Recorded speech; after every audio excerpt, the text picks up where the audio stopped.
Hi friends! మళ్ళీ నేనొచ్చేసా ఈ కొత్త మోడల్‌తో. ఈ కొత్త మోడల్ ఎలా కుట్టాలో నేర్చుకుందాం. ఇది ఒక లాంగ్ ఫ్రాక్ నెక్ మోడల్ అనమాట. లాంగ్ ఫ్రాక్ మొత్తం కూడా స్టిచ్ చేశాను. ఆ వీడియో ఇంకా అప్‌లోడ్ చేయలేదు. ఫస్ట్ అయితే మన ఛానల్‌ని సబ్స్క్రైబ్ చేసుకోండి, లైక్ చేయండి, షేర్ చేయండి, కామెంట్ చేయండి. అండ్ ఫస్ట్ అయితే మనం యాజ్ యూజువల్ కటింగ్ ఎలాగైతే చేసుకుంటామో అలా కటింగ్ చేసేసుకొని, నెక్ మనకి ఏదైతే షేప్ కావాలో ఆ నెక్ పార్ట్ డిజైను అండ్ అలాగే ఫ్రంట్ కాబట్టి చంక లో షేపు నేనైతే కట్ చేస్తున్నాను. ఇలా కట్ చేసిన తర్వాత దీనికి యాజ్ యూజువల్ మనం ఎప్పుడు చేసేదే మెయిన్ పార్ట్‌కి స్టిచ్ చేసుకోవాలి. అంటే నేను గమ్ము పెట్టి అయితే అతికించను. డైరెక్ట్‌గా స్టిచ్ చేస్తాను. నీట్‌గా వచ్చేలాగా స్టిచ్ చేస్తాను. గమ్ము పెట్టి అతికిస్తే ఆ గమ్ము మొత్తం అంతా కూడా స్ప్రెడ్ అయ్యి చిరాకవుతుంది. అండ్ ఒక్కవేళ ఎక్కడన్నా మిస్టేక్ వస్తే ఆ ముడత గమ్ము కాబట్టి అది విప్పుకోవడానికి కూడా ఉండదనమాట. అది అలాగే ఉండిపోతుంది దాంతో పాటు. ఇప్పుడు సపోజ్ ముడతలొచ్చినియి అనుకోండి, మీరు గమ్ము పెట్టి అతికిస్తారు. ఆ అతికిచ్చిన తర్వాత ఆ ముడతలు అందులోనే ఉండిపోతాయి. ఆ గమ్ కదలదు కాబట్టి. అదే స్టిచ్ అయితే కనుక మళ్ళీ విప్పుకొని కుట్టుకునే అవకాశం అన్నా ఉంటుంది. దీనికైతే అవకాశం కూడా ఉండదనమాట. అందుకని నేనైతే గమ్ము పెట్టి అయితే స్టిచ్ చేయను. డైరెక్ట్‌గా స్టిచ్చింగే చేస్తాను. ఇలా స్టిచ్ చేసిన తర్వాత కరెక్ట్‌గా వచ్చిందో లేదో చూసుకుంటాను. కరెక్ట్‌గా వచ్చింది. అన్ని మూలలు ఎక్కడా కూడా ముడతలు రాలేదు అన్నది చూసుకున్న తర్వాత కటింగ్ చేస్తాను. ఇలా అవుట్‌లైన్ మొత్తం కటింగ్ చేసిన తర్వాత ఇదిగోండి మొత్తం స్టిచ్ చేసి కటింగ్ అయిన తర్వాత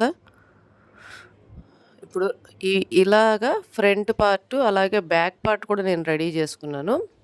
అది తర్వాత ఇప్పుడైతే ఇలా ఫ్రంట్ పార్ట్ రెడీ అయిన తర్వాత నేను దీనికి ఫస్ట్ నేను మోడల్ అనేది ఆలోచన చేయలేదు. కానీ నేను ఏ విధంగా అయితే క్లాతులు వేస్ట్ క్లాతులు మిగులుతాయో దాంతో మిగిలిన వాటితో నేను ఏ మోడల్ పెట్టాలా అని డిసైడ్ అయ్యాను. సో, ఉన్నది ఇలాగ రౌండ్ క్లాత్ లాగా మిగిలింది కాబట్టి నేను ఈ రౌండ్ క్లాత్‌ని బేస్ చేసుకొని మోడల్ అనేది స్టార్ట్ చేశాను. దీనికి మెయిన్ పార్ట్ బ్లూ కలర్ అనేది పలచగా ఉంది కాబట్టి దానికి లైనింగ్‌తో పాటు అటాచ్ చేసి దాన్ని ఫస్ట్ అయితే నెక్ షేప్‌లో స్టిచ్ చేశాను. ఈ నెక్ కుట్టేటప్పుడు జాగ్రత్త, ఎందుకంటే వెడల్పొచ్చి సాగడానికి ఎక్కువ ఛాన్సెస్ ఉన్నాయి. ఇలా స్టిచ్ చేసిన తర్వాత ఈ పై పార్ట్ ఏదైతే ఉందో మనం ఇక్కడ రౌండ్ షేప్ ఉంది కదా! ఆ రౌండ్ షేప్ నుంచి 4 ఇంచులు గ్యాప్ తీసుకున్నాను. 4 ఇంచుల గ్యాప్‌లో రౌండ్ షేప్ అనేది తెచ్చుకున్నాను. ఇదిగోండి ఇలా రౌండ్ షేప్ అనేది తెచ్చుకున్నాను. ఇలా తెచ్చుకున్న తర్వాత దీన్ని ఈ రౌండ్ షేప్‌లోనే కట్ చేసేసాను. ఇలాగ ఈ కిందన మనం ఏదైతే మెయిన్ పార్ట్ ఉందో అది కట్ అవ్వడానికి ఎక్కువ ఛాన్సెస్ ఉన్నాయి దీంట్లో. చూసుకొని జాగ్రత్తగా కటింగ్ చేయండి. అండ్ అలాగే ఇది పక్కకు తిప్పి ఈ 2 కూడా కట్ చేశాను కదా! ఈ బ్లూ కలర్ పార్ట్స్, ఆ blue colour lining part, main part రెండిటి మీద కూడా ఇలా స్టిచ్చింగ్ అయితే వేశాను. దీనికి ఫీజింగ్ క్లాత్ కూడా మనం అటాచ్ చేసుకోవచ్చు. కానీ నేను దీనికి అటాచ్ చేయలేదు. నార్మల్‌గానే స్టిచ్ చేసేస్తున్నాను.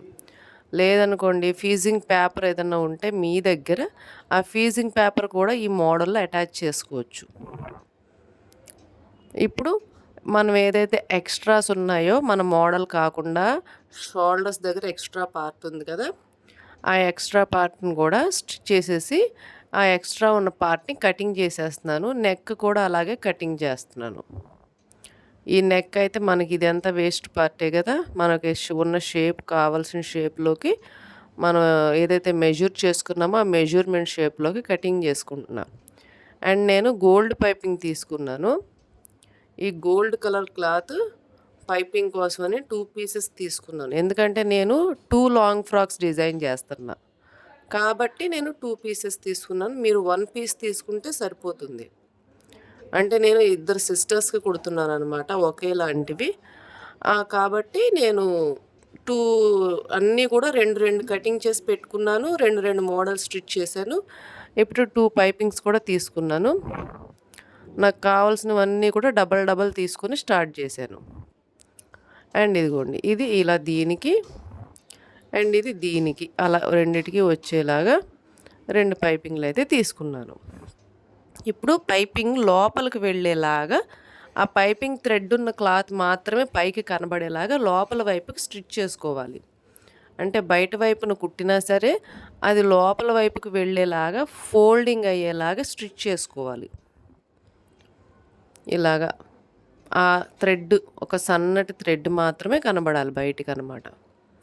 ఇలాగ స్టిచ్ చేసిన తర్వాత నేను మోడల్ కోసమని ఒక బ్లూ కలరు పట్టు ముక్క ఒకటి, అలాగే ఈ బ్లౌజ్‌లో మనం ఏదైతే గోల్డ్ కలరు లాంగ్ ఫ్రాక్‌కి క్లాత్ తీసుకున్నాం కదా!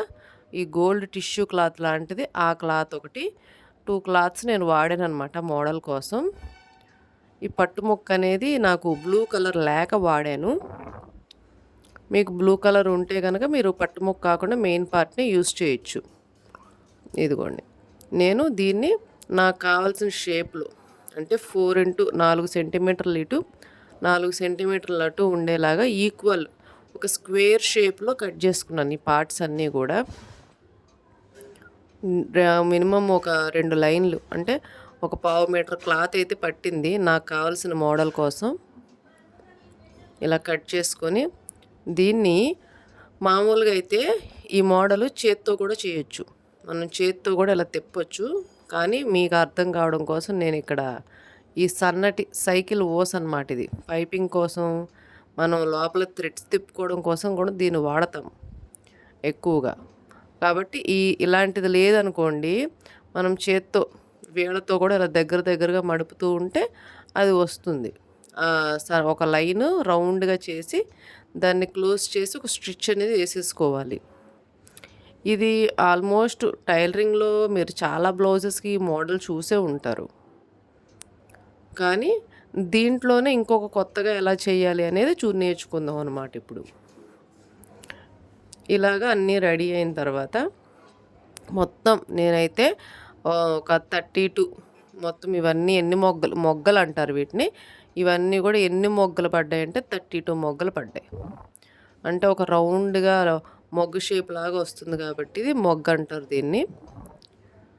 ఇదిగోండి ఇవి మొత్తం కూడా నాకు 32 పీసెస్ పడ్డాయన్నమాట. ఇలాంటి తీగ అనేది ఎక్కడన్నా సరే సైకిల్ షాప్‌లో గానీ ఎక్కడన్నా అడిగినా సరే ఇచ్చేస్తారు ఈజీగానే. అలాంటి ఓస్ ఒకటి తెచ్చుకుంటే సరిపోతుంది. సైకిల్ ఓస్ అంటారు దీన్ని. ఇలా రెడీ అయిన తర్వాత ఈ 32ని ఇలా కట్ చేసి పెట్టుకొని ఇదిగోండి మనం మెయిన్ పార్ట్‌లోది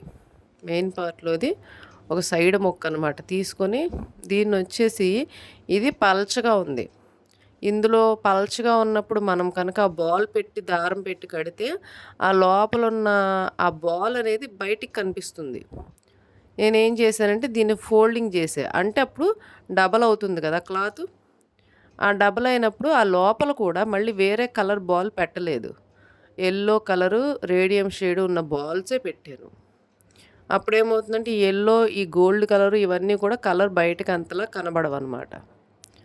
సరిగ్గా చూస్తే నేను డబల్ ఫోల్డింగ్ వేశాను. నేను కొద్దిగా పెద్ద ముక్క తీసుకొని డబల్ ఫోల్డింగ్ వేసి లోపల బాల్ చుట్టాను.